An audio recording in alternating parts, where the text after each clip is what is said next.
ओम नमस्ते राधिका देवी रासमंडलवासिनी रासेश्वरी नमस्तुभ्यं कृष्ण प्राणा प्रियेधिके। नमस्कार। आज हम उपस्थित हैं राधाष्टमी के बारे में चर्चा करने के लिए। जो प्रकृति है उसको 5 रूपों में विभक्त किया गया है। श्रीमद् देवी भागवत और ब्रह्मवैवर्त पुराण के अनुसार कहते हैं, गणेश जननी दुर्गा राधा लक्ष्मी सरस्वती सावित्री च सृष्टि विधौ प्रकृति पंचधा स्मृता।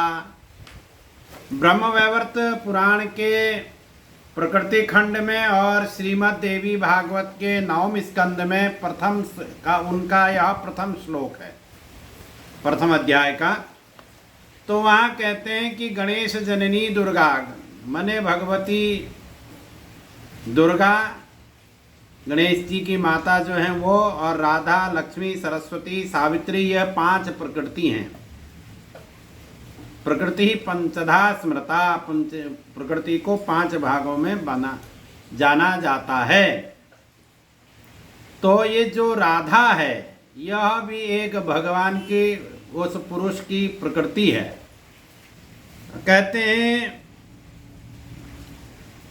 नारद पंचरात्र में कहा गया है, यथा ब्रह्म स्वरूपश्च श्री कृष्ण प्रकृते परः तथा ब्रह्म स्वरूपा च निर्मिता प्रकृते परा आविर्भावो स्थिरो भावस्तस्याः कालेन नारद न कृत्रिमा च सा नित्या सत्यरूपा यथा हरि।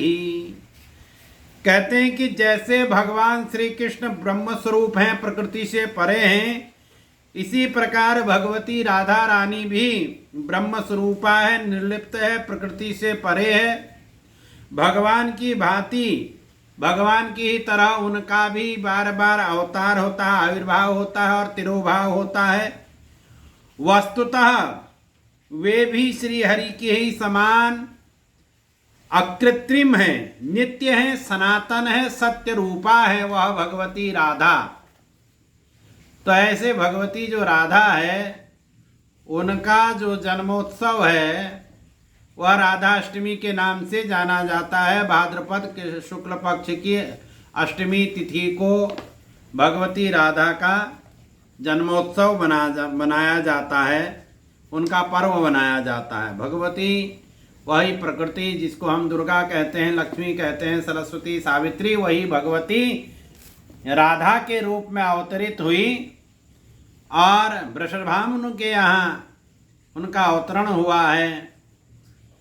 तो ऐसी जो भगवती राधा है उनका जो यह व्रत है, उत्सव है, यह 23 सितंबर 2023 को शनिवार के दिन है। उसी दिन अष्टमी मनाई जाएगी और सब लोगों को भगवती राधा का उस दिन पूजन करना चाहिए और उस भगवती जगदम्बा का आशीर्वाद ग्रहण करना चाहिए। उनका जन्मोत्सव खूब धूमधाम से राधा रानी का मनाना चाहिए। और हमारे यहाँ उत्तराखंड में इस पर्व को नंदाष्टमी के रूप में मनाया जाता है।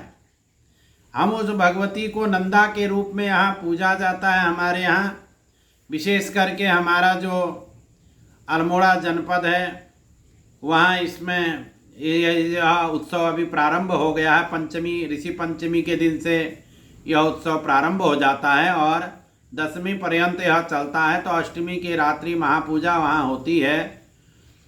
तो ऐसी भगवती का पूजन, वह जो नंदा है, नंदा के रूप में हम उस पराम्बा, उस शक्ति का पूजन करते हैं।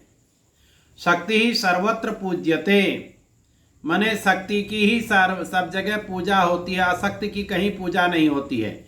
इसलिए शक्ति सर्वोपरि है, तो शक्ति का पूजन करना चाहिए, माँ का पूजन करना चाहिए, दुर्गा का, उसको नंदा के रूप में या राधा के रूप में, जिस रूप में भी आप मानते हैं उनका उत्सव मनाना चाहिए। तो यह नंदाष्टमी का जो पर्व है, राधाष्टमी नंदाष्टमी, हमारे यहाँ नंदाष्टमी के रूप में मनाया जाता है और अन्य भारत में इसको राधाष्टमी के रूप में मनाया जाता है।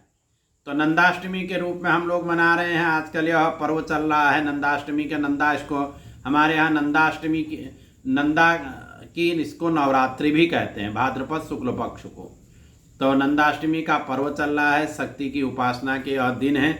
इसके बाद फिर और शक्ति की उपासना का दिन, अब शरद ऋतु में शारदीय नवरात्रि तो आएगी, परंतु नंदाष्टमी का भी अपना बहुत महत्व है। नंदाष्टमी का पर्व हमारे यहाँ ज़्यादातर अल्मोड़ा में, नैनीताल में और बागेश्वर के कोट भ्रामरी में, गरुड़ में, जो बागेश्वर जिले का गरुड़ क्षेत्र है उसके कोट भ्रामरी में, मल्लिका में और भी बहुत से, यहाँ से लेकर के हिमालय पर्वत पर्यंत, कैलाश पर्वत पर्यंत जो भारत है वहाँ तक हम लोग इस पर्व को बड़े धूमधाम से मनाते हैं, नंदाष्टमी के रूप में, राधाष्टमी के रूप में। तो आप सभी भगवती की उपासना करिए, उस शक्ति की उपासना करिए जिससे घर में सब सुख समृद्धि हो, सभी जगह चहुँ और शांति हो। इसी भावना से इस व्रत को करना चाहिए। 23 सितंबर 2023 शनिवार के दिन इस राधाष्टमी नंदाष्टमी का व्रत किया जाएगा। सभी को राधाष्टमी नंदाष्टमी की बहुत बहुत शुभकामनाएं। भगवान आपकी, भगवती आपकी सारी मनोकामनाएं पूर्ण करें और जगदम्बा सबको सुख प्रदान करें। नमस्कार।